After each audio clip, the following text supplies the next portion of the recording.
सदाशिवसमारम्भां शङ्कराचार्यमध्यमाम् अस्मदाचार्यपर्यन्तां वन्दे गुरुपरम्पराम्।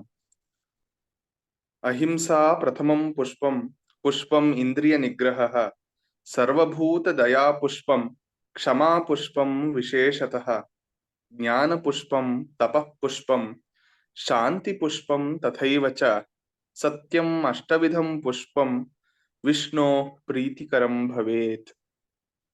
ಎಲ್ಲರಿಗೂ ಕೀರ್ತಿ ವಿಕಥನದ ಮತ್ತೊಂದು ಸಂಚಿಕೆಗೆ ಹಾರ್ದ ಸ್ವಾಗತ. Welcome all of you to yet another interesting episode of Keerthi Vikathana.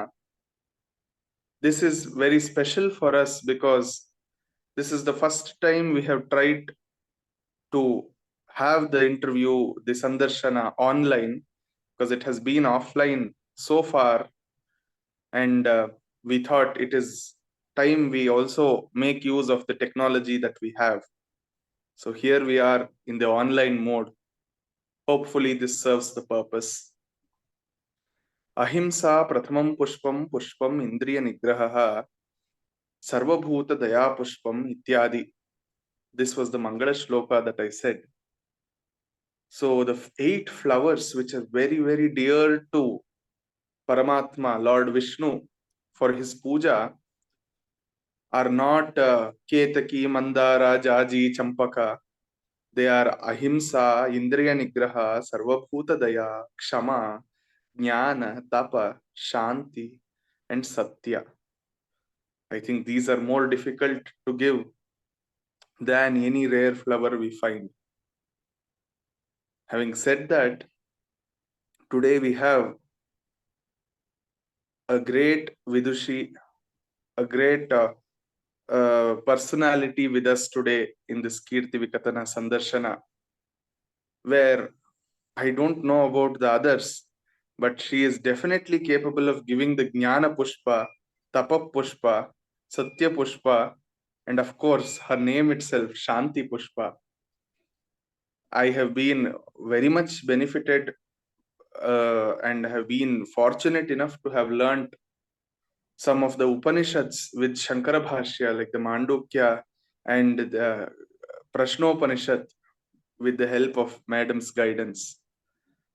I am very honored to welcome Madam Vidushi Shanta Shastri to this interview, to the Sandarshana. Madam, hearty pranams and welcomes to you. ಧನ್ಯವಾದ.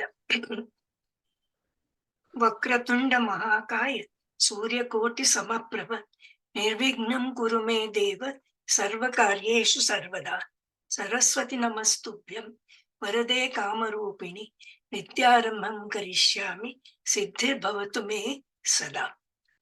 ಗುರುರ್ಬ್ರಹ್ಮ ಗುರುರ್ವಿಷ್ಣು ಗುರುರ್ದೇವೋ ಮಹೇಶ್ವರ ಗುರುಃ ಸಾಕ್ಷಾತ್ ಪರಬ್ರಹ್ಮ ತಸ್ಮೈ ಶ್ರೀ ಗುರವೇ ನಮಃ. It's very nice to see you after such a long time. Thank you. At least in the online mode. I wish you were in Bengaluru and I was at your house, but maybe shortly. And today, madam, we would like to have a conversation with you and know a little more about your life and achievements, if that is okay with you. It's okay. And madam is a Bahubhasha Visharada. She has learnt many languages, learnt in the sense not a little. She knows many languages quite in detail. So anyway, as usual, we thought we will start this interview with her mother tongue. మొదటోదిగా నీ బాల్యం గురించి మరియు మీరు నేర్చుకున్న విషయాలు, అంటే ప్రథమ అభ్యాసము, అది గురించి కొంచెం విస్తరిస్తారా? మీ తెలుగు చాలా హైఫై, కానీ నాకు వచ్చే తెలుగులో మాట్లాడతాను. నేను ఒక మరాఠీ మీడియం స్కూల్లో చదివినాను. అంటే కేజీ నుంచి పట్టి ఎస్ఎస్ఎల్సి దాకా. అది పూనాలో నేను చదివినాను. అదైనాక నేను బొంబాయికి వచ్చాను. అక్కడ కాలేజ్ ఎడ్యుకేషన్ స్టార్ట్ అయింది. అక్కడ 6 సంవత్సరాలు ఎల్ఫిన్స్టన్ కాలేజ్లో ఉంటే అక్కడి నుంచి ఎంఏ చేసుకోండి. ఎంఏకు నేను సంస్కృతమే తీసుకోండి. అదైనాక తక్షణ service, Indian administrative service application పంపించి దానిలో సెలెక్ట్ అయ్యి సర్వీస్ జాయిన్ చేశాను. Very, madam, how in those days one could even think of going to IAS, and what was the family background that you had, or your parents, and how many siblings you were? Siblings, we are 4. Of course, now we are only 3. The youngest one was my brother, who passed away a few years ago. It is my father who attempted for the ICS examination. Unfortunately, he could not get through because, those were British days. And he had to know horse riding and many other things. So he couldn't be selected. So it was perhaps his desire that at least I should go for it. I never even dreamt that I would go for it because having studied through Marathi medium, my English wasn't that good. I was only good in grammar. But somehow my father said, just apply, let us see. So I told him, please do not blame me if the money goes waste, because I cannot tell you that I will pass the exam. He said, go. So we applied, and there was not much option for me in terms of subjects to be chosen. So naturally I chose Sanskrit, Hindi, and history, Indian history. So that was very tough for me, with no guidance, nothing, based only on my own studies I had to do. Nowadays, you have got many study circles, many training institutions, but in those days, there were no such facilities. So you had to study on your own. As far as Sanskrit is concerned, since I had just passed my MA examination, I knew at least quite a lot. Hindi, I had Hindi background. Up to BA, I had taken Hindi also. And history, whatever I had studied in my school, in Marathi medium, I knew. To translate that into English was another difficult task for me. But with no choice, I went for this. And then, of course, we had to give, this is graduate level, and then another higher level exam was to be given. There was no Sanskrit, nothing. Again, I had to opt for Indian civilization, some such subjects connected with history only. By the grace of God, I got through the written examination. Nowadays, there are 3 exams. There's a preliminary examination where the elimination takes place, and then you appear for the written exam, and then for the interview. Then, of course, I appeared for the interview, and all through, it is Sanskrit which pulled me through. I scored very heavy marks in Sanskrit, and in the interview, I was very, very lucky that the chairman of the interview board was one scholar from Banaras Hindu University. Naturally, he asked me questions concerning my knowledge of Sanskrit, and I think I did well there because I had memorized everything. Mainly Kiratarjuneeyam. He said he'll recite. He said he'll quote a verse, he'll recite a verse, and I had to translate it. The moment he said that, I said, it is from Kiratarjuneeyam. It is Draupadi who says this. And then he said, enough. Then he gave 2 more shlokas from Kiratarjuneeyam. So all 3 I answered pretty well. He was highly impressed. That's how it happened.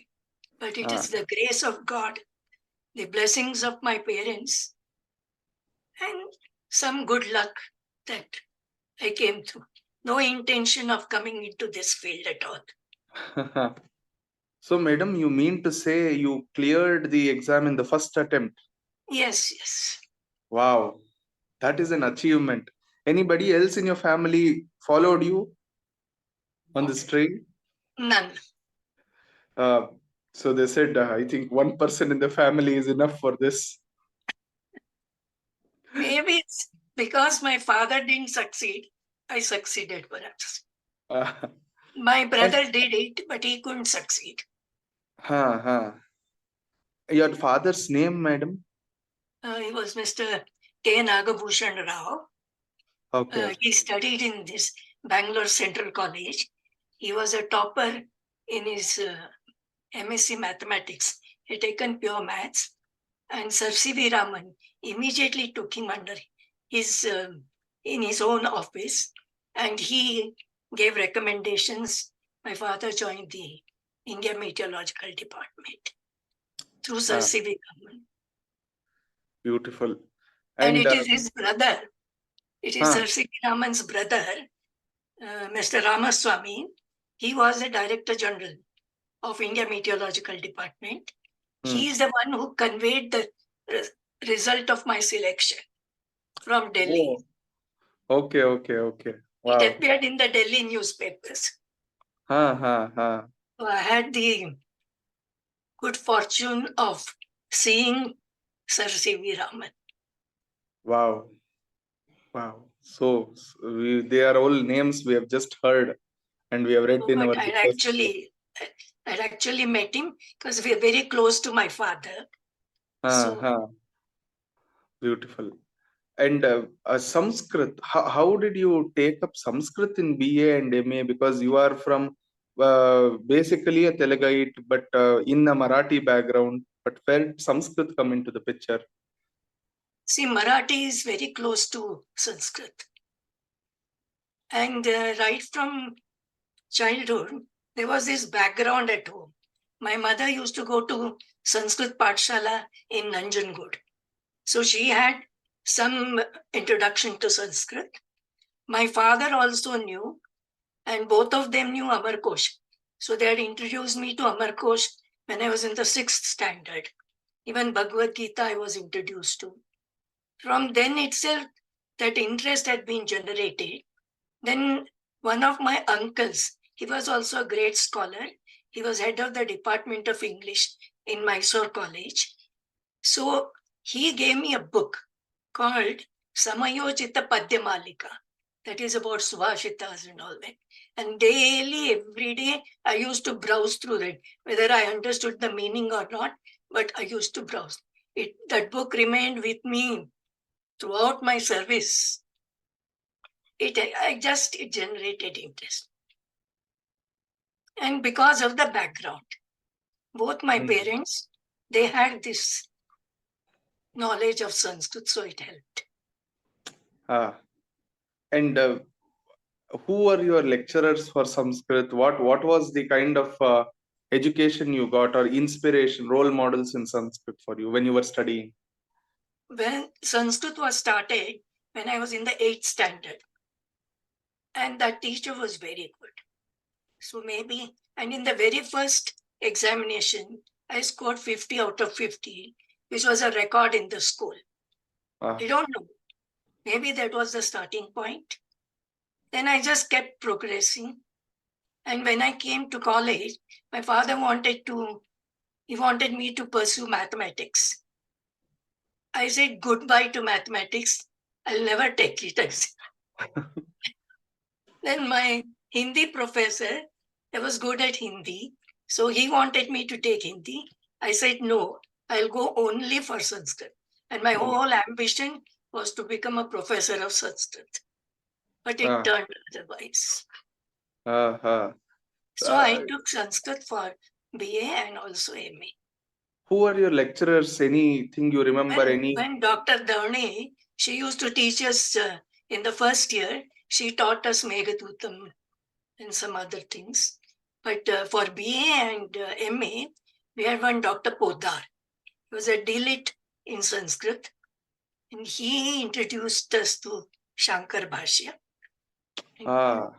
He taught us very well. So maybe That was the beginning where I started liking Shankar Bhashya so much. At Sri Bhashya, nobody taught us. There were no teachers for that. We had to study on our own. There was one Dr. Godbole also. He also used to teach Shankar Bhashya. They're good teachers, all of them very good teachers. And we had one Patankar Shastri. He taught us Tarka Sangra, but he would only teach in Sanskrit. Oh. And thus we're all in English medium. And then, of course, there was Dr. H.D. Velankar, who taught us Urugveda. And there were not many others, but these were the most prominent ones who helped me. And in my school days, there was one Mr. Dikshit. He put in lot of effort on me, and he taught me very well. He went beyond the scope of the textbooks and taught me the sutras. He generated lot of it. In fact, all of them were excellent teachers. Even Dr. Gajendra Gadkar, he taught us. I don't know whether you have heard of Dr. Gajendra Gadkar, great Sanskrit scholars. Wow. Now, at this point... the atmosphere in Bombay for Sanskrit was not as great as it is in Bengaluru. You never learn to speak in Sanskrit. You never learn to answer in Sanskrit. Because even in MA, the only question paper was regarding this Chatussutri of Shankar Bhashya. Only that question had to be answered in Sanskrit. Very few could do it. And of course, I got the prize. Very few people attempted it. But otherwise, everything through English. So there was no scope. It's only after coming to Bangalore, I realized how little I knew about all this.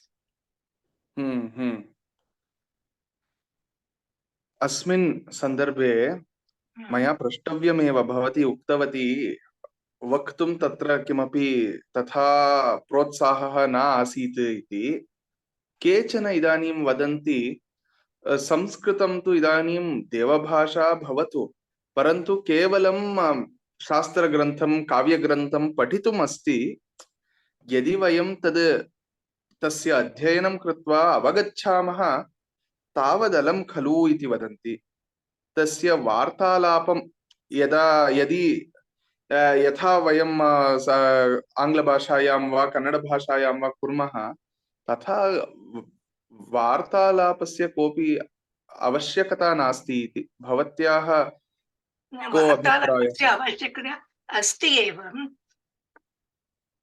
एवं पश्यतु तत्र मुम्बापुर्यां प्रथमतः यद्यपि वयं संस्कृतं पठितवन्तः तथापि किं पठितवन्तः आङ्ग्लभाषामूलेन एव केवलम् अनुवादः पठ्यतः अध्ययनम् इति न कृतं केवलं परीक्षायाम् उत्तीर्णता भवतु इति पठितम् मम इच्छा यदासीत् यथा सर्वे संस्कृतभाषायां वदन्ति तथा मया अपि भाषितुं शक्यते वा न इति अत्र आगत्य बेङ्गलूरु नगर्याम् आगत्य सर्वं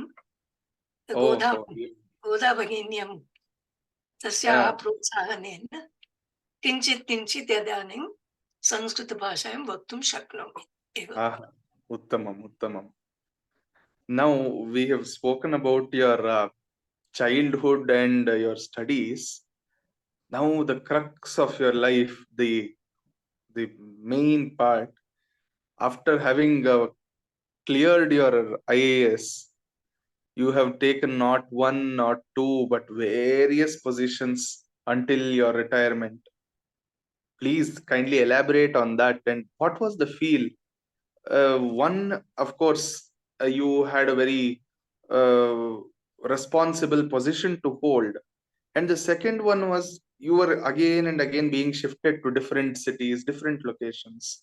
How did that, was it difficult for you to adjust to the different places? In the initial first 4 years, one has to do district postings.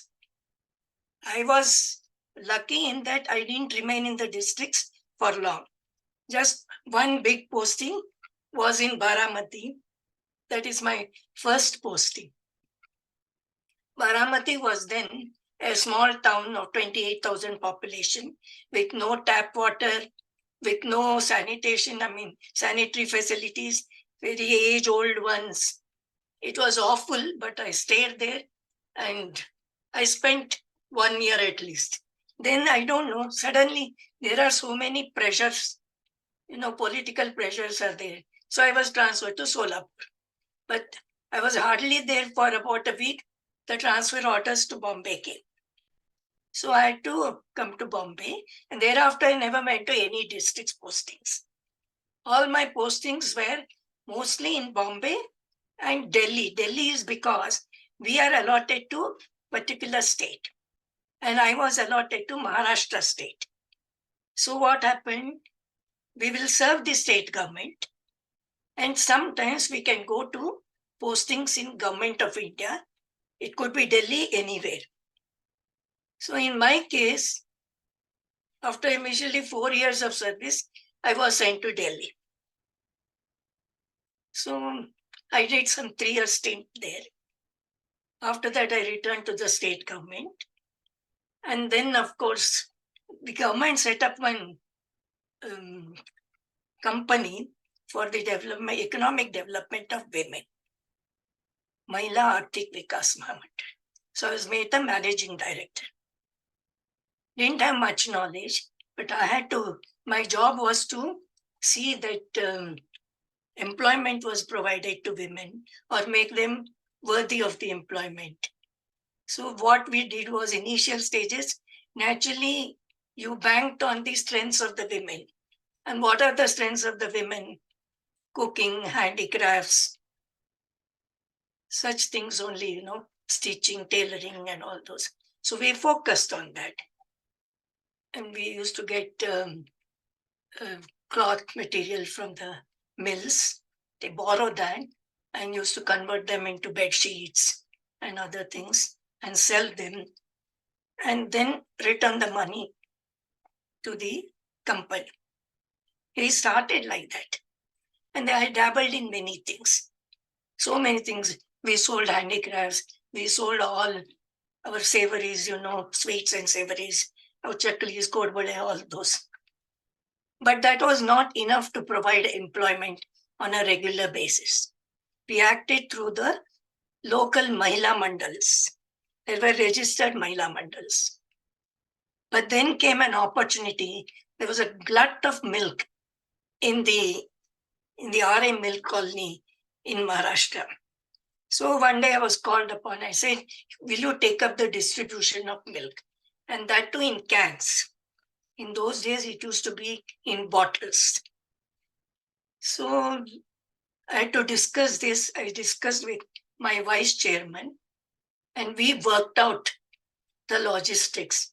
And we decided if every day they sold minimum 150 liters, there won't be any loss to anybody. So then we worked out, we got the transporter and all that. So we started some 40 centers and they flourished. And then it went up to 100 centers.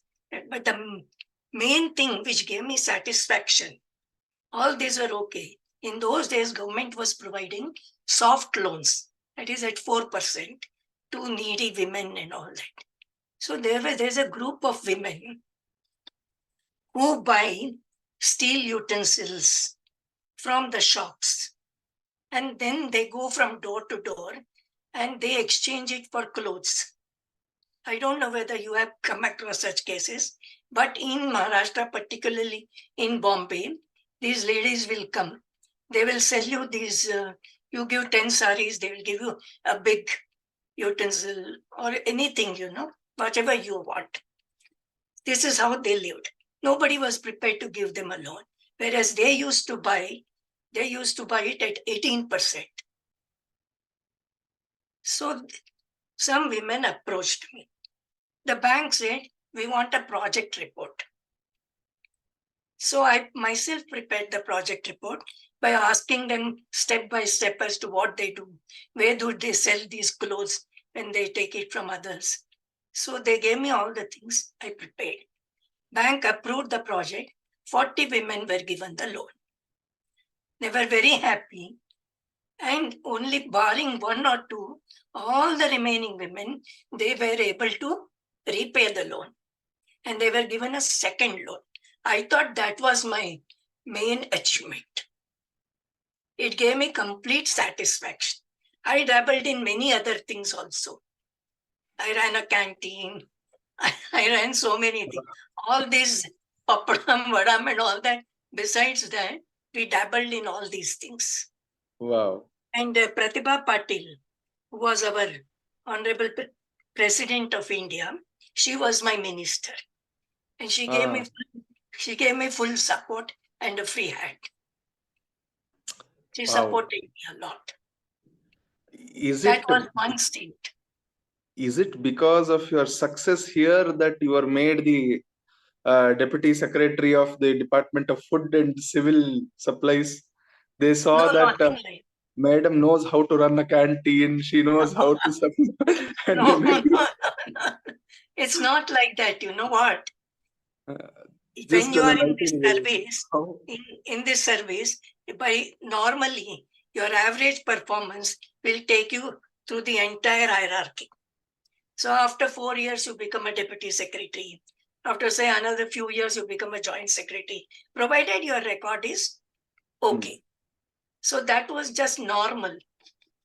So how was your service in the next department, that is food and food and that time there was, suddenly the prices of oils, they shot up. The groundnut oil, which used to cost 4 rupees per kilo, it went up to 8 rupees per kilo. So we had to import oils, the palm oil and this rapeseed oil from Canada, and we had to popularize them. Then there'll be always some problem with that. Like, pulses. They're always short in pulses. We had to prepare orders, so that we could prevent holding in pulses and all that. Then also distribution of this cooking gas, distribution of petrol and all that. So many things come under the department. Then you cover up so many areas. It's very, very, very pleasing experience. You learn so much. So, despite all the external impulses, you have to have enough pulses. Yeah. You need the energy, no? You need the energy to deal with the politicians also. Correct. Then you thought only food will not help. They need, after all these tensions, they will need medicine also. So you went to the Hafkin Biopharma. Biopharmaceutical Corporation. Yes. You might have heard. Hafkin Research Institute is an old institution which was very well known all over. The government bifurcated the research portion and set up a company for manufacturing. We were already producing all life-saving drugs. The cholera vaccine, DT, DPT, TT vaccine, all those vaccines. Then life-saving things. So, though apart from that, there were others like, tetracycline, this B complex and all those were there. It was very difficult for me, being an art student and not being a good student of science, to even remember the names of those medicines. We were manufacturing about 80 odd medicines. When I joined, the corporation was in loss. So my only aim was to increase the sales and recover the money from the agents, because you give it to the agents who sell the medicines. They never used to pay in time. So I had to take drastic action and set weekly targets for increasing the sales. And there I succeeded. And also we had to handle strikes. The workers, there was about 1,000 strength of workers. So we had to keep them under control. And they will go on strike, You have to manage. And then that time what happened was, I was due for promotion. So I was brought here. And that was a very, very good experience, because you came to know the horoscope of every doctor, everything under, whatever comes under medicine, I could get good information and knowledge about it. And it was not only allopathy, it was also Ayurveda, homeopathy, all naturopathy, yoga, everything. And also Employee State Insurance Corporation and the Food and Drugs Administration. So you come to know everything that is happening in the state. So it was a very rich experience for me. You said this was very difficult for you being an art student, and next you were posted as the Secretary of Technical Education and Higher Studies. How Yes. was this? There is no how and what. Somewhere you are posted. What happened? There are so many circumstances. For example, my transfer to Afkin was because before that I had just delivered my second child. And after delivery, since I had gone on leave, I was posted there. That's all. Similarly, in the first time when I was in the Mahila Arthik Vikas Mahamandal, I got my first child. And because I was on leave, I was posted in whatever vacancy was available. There is no hard and fast rule. I mean, nothing is seen, only your record, whether you can perform. That's all. Wow. So now that you have mentioned it, please tell us a little more about your children and how was it after marriage? Was it difficult to travel, and how was it? And how did your children approve of it? They did not make any tantrums? You see, my husband, he gave me full support. And he was better at handling children than myself. His name? But Shankar Shastri. He was from Mysore proper. Okay. He was a civil engineer. So my husband, he was capable of all these things, especially looking after children and all. But unfortunately, when my second child, that is my daughter, was born, he had gone to Bahrain and Saudi Arabia and all that. So that time I managed it because I had servants. Somehow I managed it. I can't say why, but I had my brother-in-law. He also helped me. So there were people to help. And because we had servants, somehow we managed it. Tough it is. When I had to tour and all that, by then children had grown up and my husband could handle them easily. He gave full support. And both are daughters? You have two daughters, madam? No. I have one son and one daughter. Okay. Very nice. Very nice. They are both in USA. Oh, and hence you are further away from us now. Every time I keep coming and going. Yeah. Now, continuing on your streak of positions held, you were also the chairman of the Forward Markets Commission. Yeah. How was the experience there? It is again another field.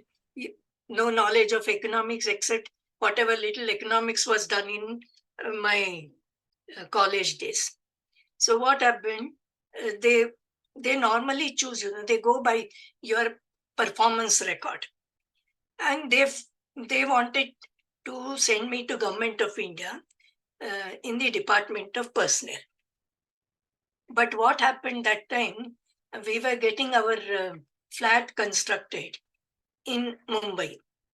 So I said I would like to have a posting, if possible, in Bombay only. And they posted me as chairman of Forward Markets Commission, whose headquarters was in Bombay. So that's how I came. But before that, one of my colleagues, he joked at me. He said, well, you have no economics background. What will you do there? I didn't say anything. But what happened? In one of the cabinet meetings, I was fighting the case of the drawing teachers, art teachers.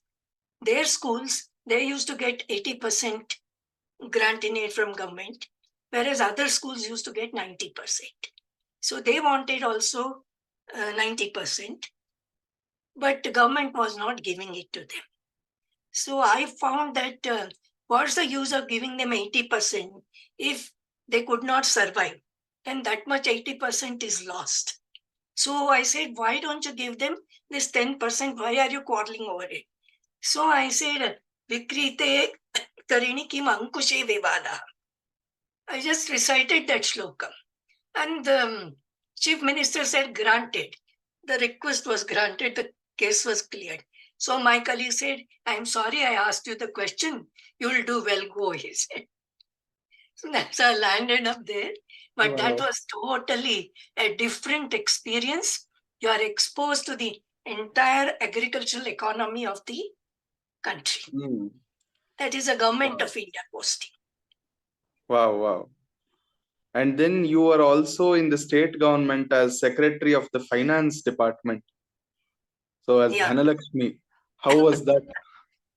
it was equally good, but that is where I learned the analytical aspects, If you have to examine a proposal of some other department, you have to apply your mind and you have to find out how not to part with the money. Uh, uh, People will make demands, no? So you have to decide.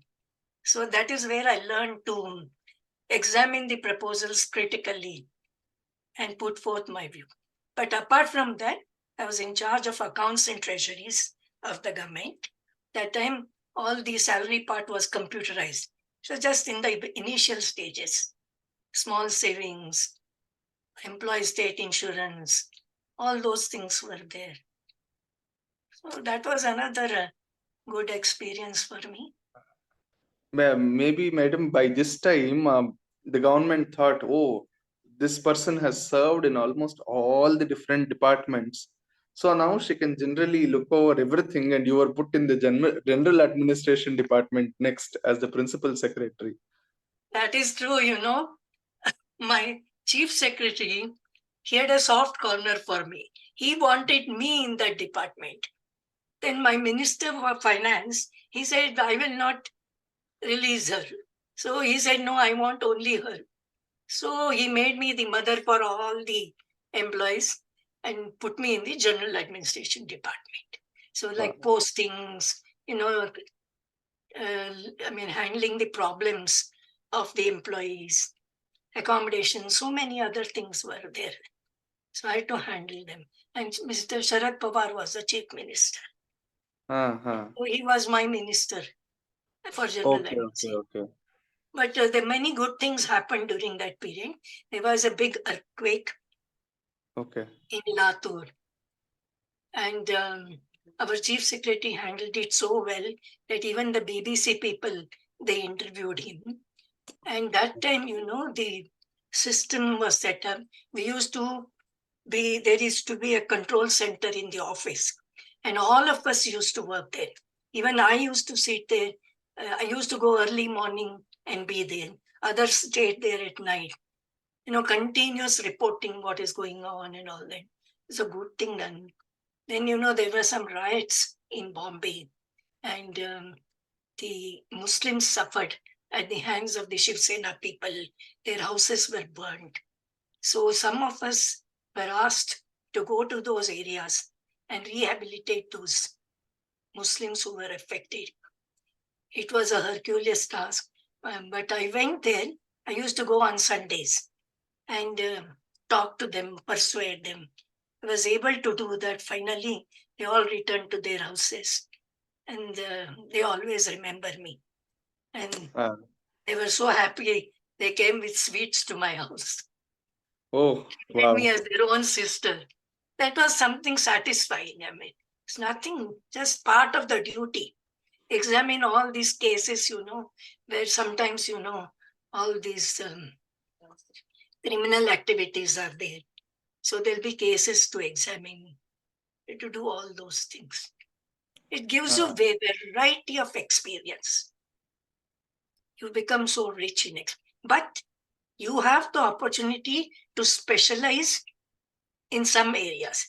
Like, I came almost to specialize in the area of education, whether it was medical education or higher education or technical education.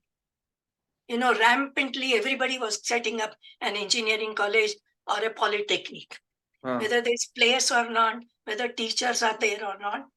So all that you have to look into it, you have to set the guidelines, and that capitation fee question was there. I was even called to Delhi overnight to brief the minister, because somebody, one Somnath Chatterjee, had asked the question, how government is allowing these capitation fee colleges. And I had to explain to them that it's not that capitation fee. Government has laid down a limit, and only that much fee has to be charged and all that. But such things happen. Wow. But by overall, it was a rich experience, whichever department it may be. You come to know the entire state, no? Correct. Very true. That's how it is. Next comes your planning and implementation skills. You were set up in the Ministry of Planning, in the Department of program implementation. So, there wasn't much activity there.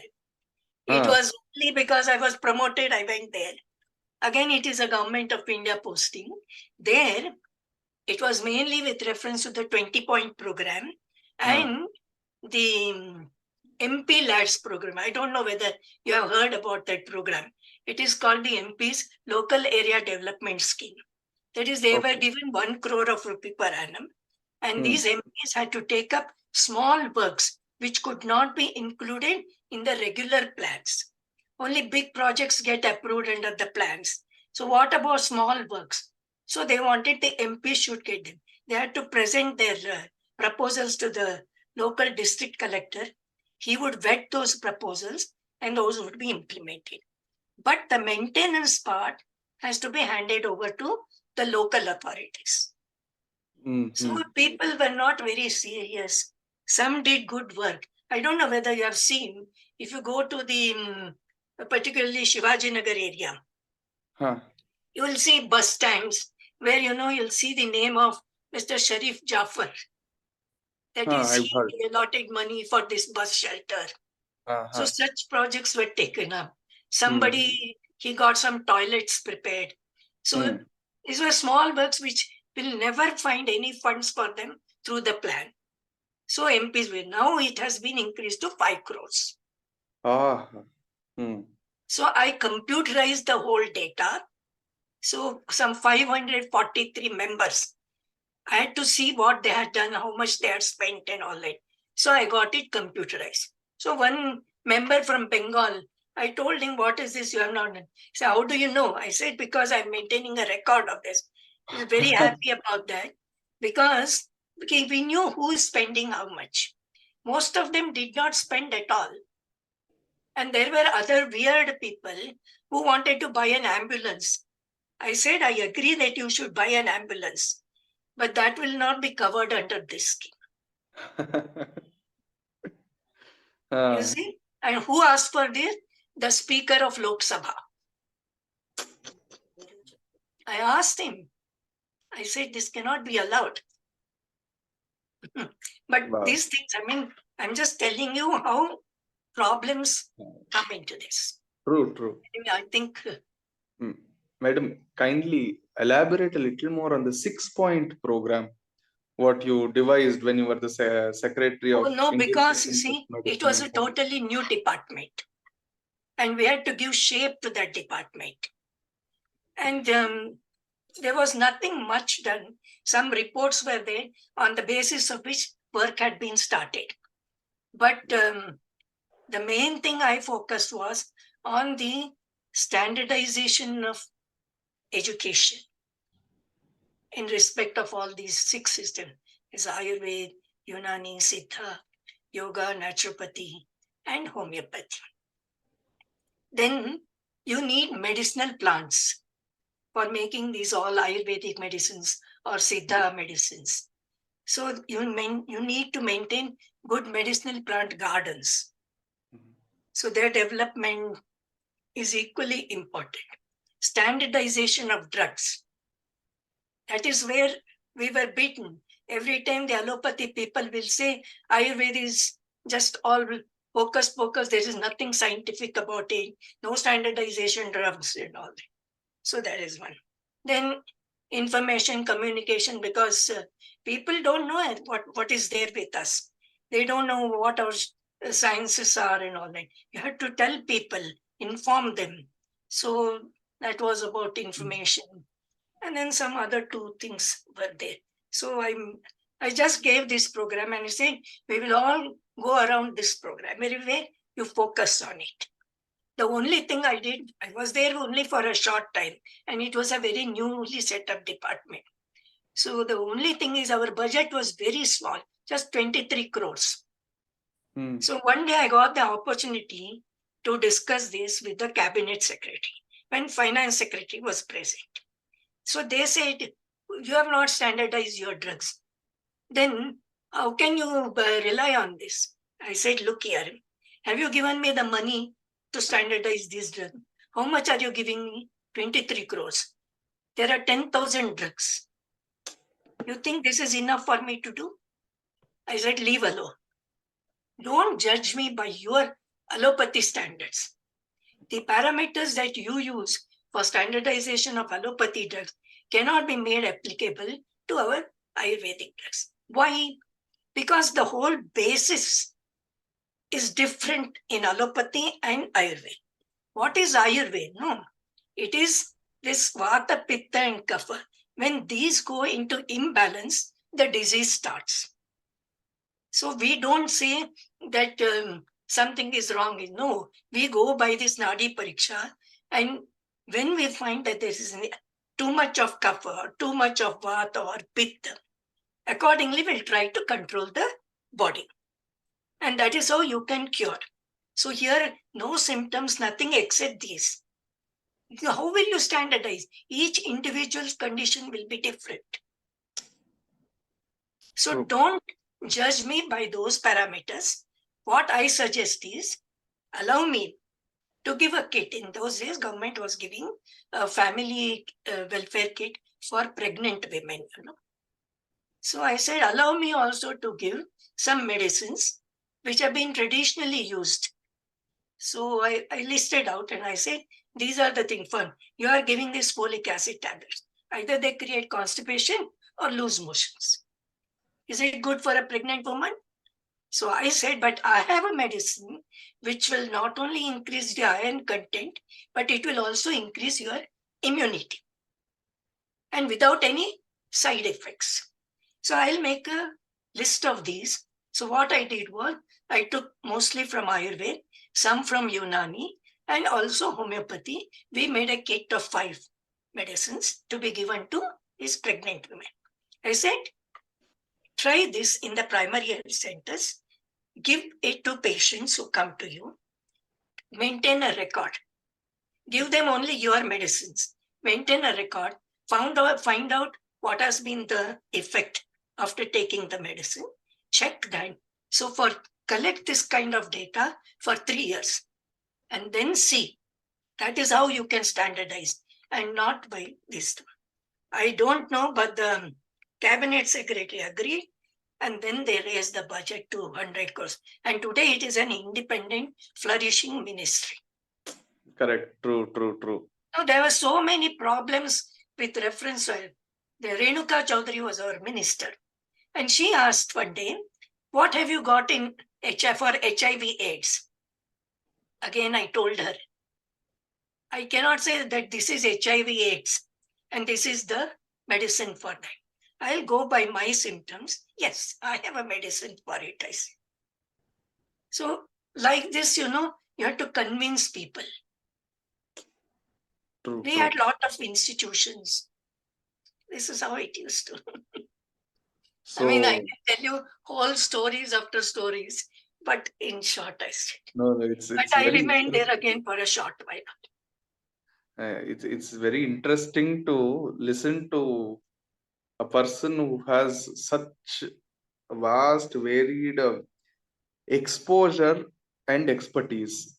Exposure was the main thing. You are exposed, I told you, agricultural economy, the education, so many fields, come to know a lot.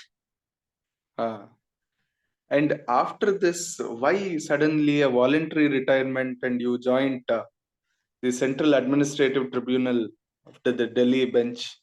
How did this happen? Because by joining that, it was personal, little greedy. Ah, Because you get another, you could serve up to 62 years. Here it was 60 years was the retirement age. okay. I don't know. I don't remember now why I did it, but I did it.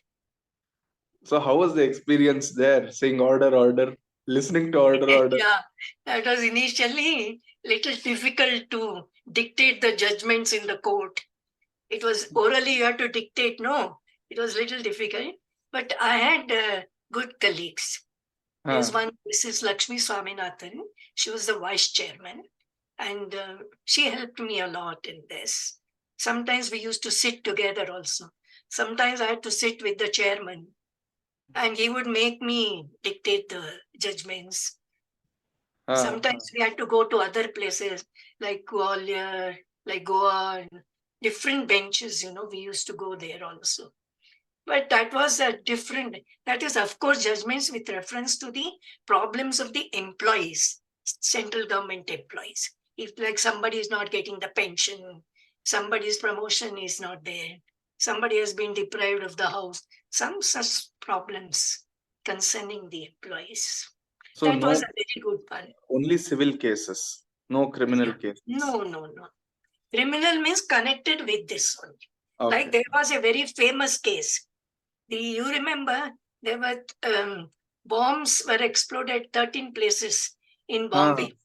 Correct. And that RDX was smuggled through the coastal area of west coast of India. It was a very, very, secret case. Of course, the papers were all secret papers. We didn't know in the initial stages. It was pending for a long time. One joint commissioner of customs, he was removed from service without inquiry. So he had a grievance that I was removed without inquiry. So we had to go through all those papers, what he did actually. It was we didn't know. After the first day of hearing, there used to be a crowd in our court.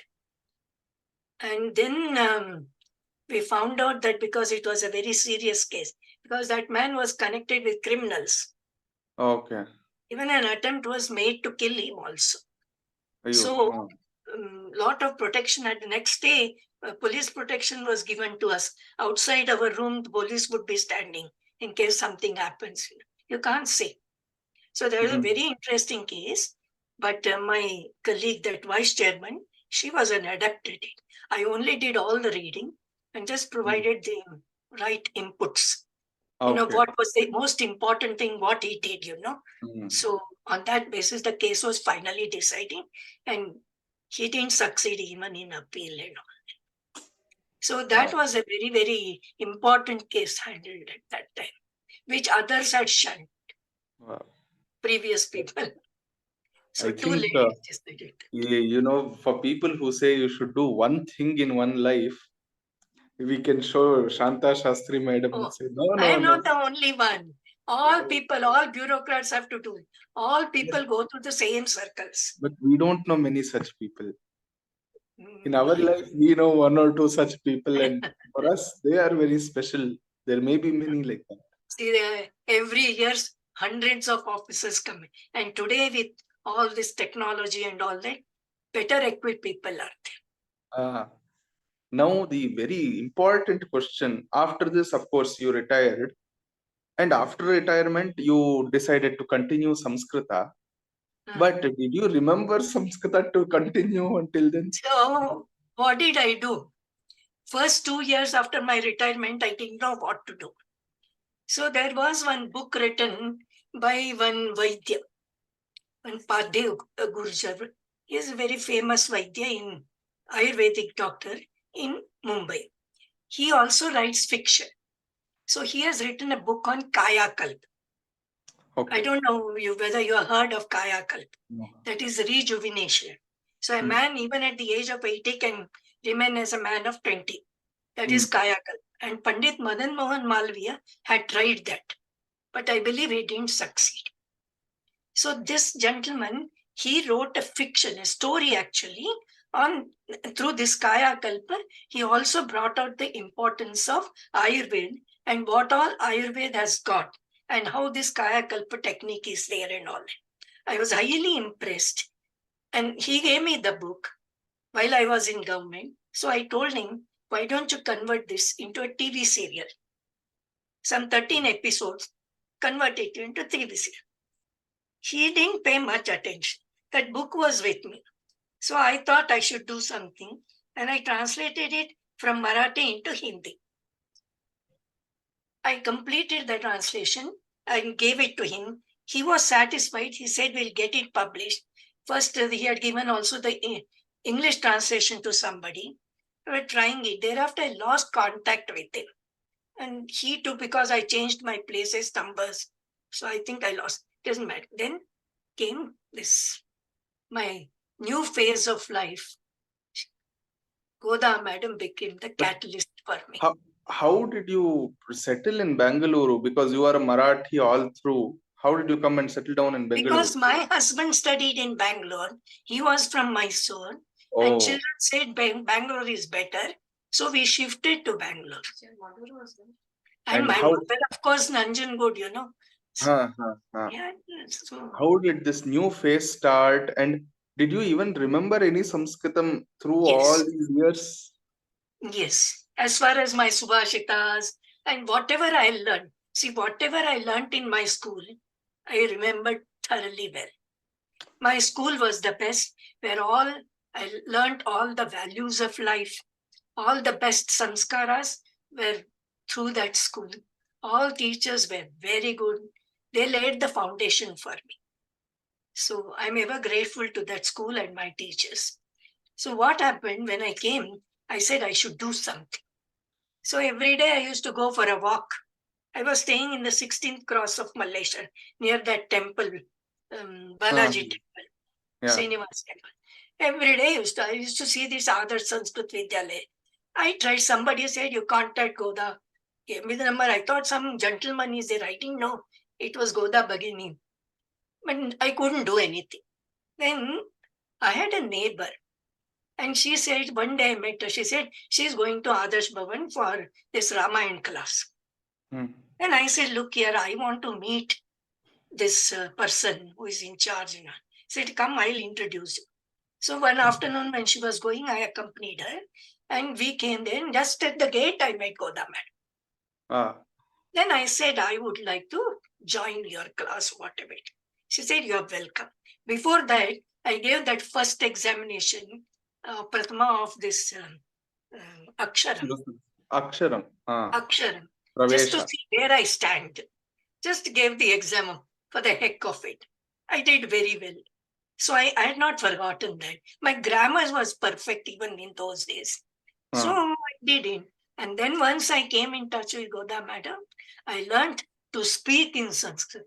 I was so hesitant, but I learned through her only. And then, you know, the progress. Then she kept on, after also I finished the exams, she kept on referring all kinds of students to me.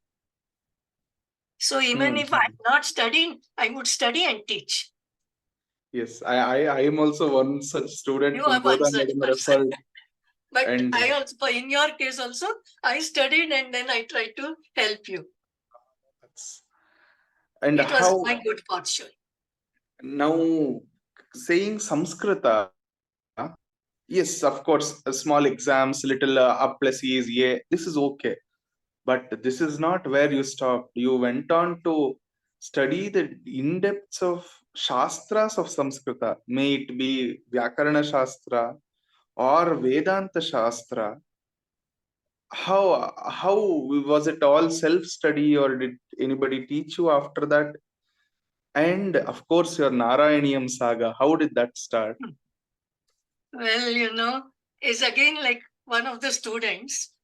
One Usha, she started this project. She is a great devotee of this Guru Vayar. So she started this. I was not involved. Another student of mine was given the job. What they had to do was, each one was given either 5 shlokas or one full dashaka. We had to give the complete grammatical analysis. That is, if it is a verb, you give the root, what tense it is, what form it is, everything. Similarly, if it is Subanta, then you give the details of Subanta. If it is a Kridanta, Tadit, whatever it is, you give the full details. That is how you should prepare. Then breakup of the sandhis. And then Vigra Vakyas of the samasas. You have to give. Then she finally found it was too much. So finally we restricted it to only dhatus and samasas and sandhis. So then what happened? That friend of mine who was given this assignment, she came to me for help. She says, please help me. What is this? What is that? So I helped it. She mentioned this to Usha. She said, I know her. Why should you only get the help? I'll also go to her. So she used to come personally and she took me as a mentor. I said, oh, I can also do some of the work. And I enjoyed it thoroughly. I enjoy every aspect of Sanskrit. So how much have you finished in that? Is it still No, going I on? mean, she had assigned it to some 25 people, different people. Okay. So each one was given one dashakam or 2 dashakas. With me, she did some 2-3 dashakas. Okay. She used to come home and sit with me and do it on the spot. So that is how, but I enjoyed it thoroughly. Whether she enjoyed or not, I enjoyed it. It kept me so engrossed. See, when you're introduced to something new, no, you get in. And now what has happened is, with all this YouTube and everything being available online, you can definitely read as much as you want. Like, you want Tarka Sangra, it is there. You want only grammar portion, then you go to Bodas or Madam this Soumya Krishnapur. They are the best people, I love to listen to their talks and all that. So this way, little by little, if you do, you will get to know so much. And I am interested in grammar. And Tarka Sangraha did it. But I wanted to, like you say, no, it's not for exam. You should know in depth, no? So I want to learn more and more about all these things. It's an enjoyable thing for me. You get Finally, obsessed at one age. If I must ask you, among all this Vyakarana, Tarka, Vedanta, Kavya, Nataka, if it is one book or one kriti, even stotra maybe, what is that which has influenced you the most or which is very much loved by you? I can't say because I like Shankar Bhashya also. I like Kadambari. I like all this Tarka Shastra also. Mostly I like grammar. Grammar I like. Wow. Anyway. Well, we don't know how we have spent an hour and above. It's been such a nice, wonderful journey of 70 plus years with you, madam. And to the viewers, I must say that madam is only in her young 80s, and even today, when I had called her recently, I asked her, now, madam, what are you doing? She said, I'm not taking classes because of the time difference. But I thought this is a very nice opportunity for me to increase my knowledge. So I'm going through Soumya Krishnapur's Siddhantha Kaumudi. I'm revising. So for people in their 20s who say, oh, I am too old for Vyakarana now or Tarka now, I think one is enough. We have something to learn from madam. Her utsaha towards the Shastrotsaha is really commendable. And I used to take classes for Prashnopanishad from madam. And I remember this vividly that the first day actually it was for Mandukya Karika, Shankara Bhashya. And I went there and I don't know why, I just casually asked her something about a word or it's Kriyapada, what is it, Dhatu or something. So immediately she said, "Oh, I didn't know you want even grammatical points. I thought you wanted only the artha." She left it at that. But from the next class, I remember, even if I don't ask, she would tell me the Vyakaranamshas for all the words, whatever was important in the whole part. So diligently, she will say, "I have kept the Siddhantha Kaumudi open, I have kept this thing open. Now you can ask me what you want." And she will revise. If she doesn't know, she will say, I don't remember now. I will recollect and let you know. So never has she said that is not important, or no, that is not needed here. Never. And I think that is something we must encourage. No question is foolish. She goes by that, and she takes each student and each question seriously and ponders upon it and finds out the answer for herself and the student.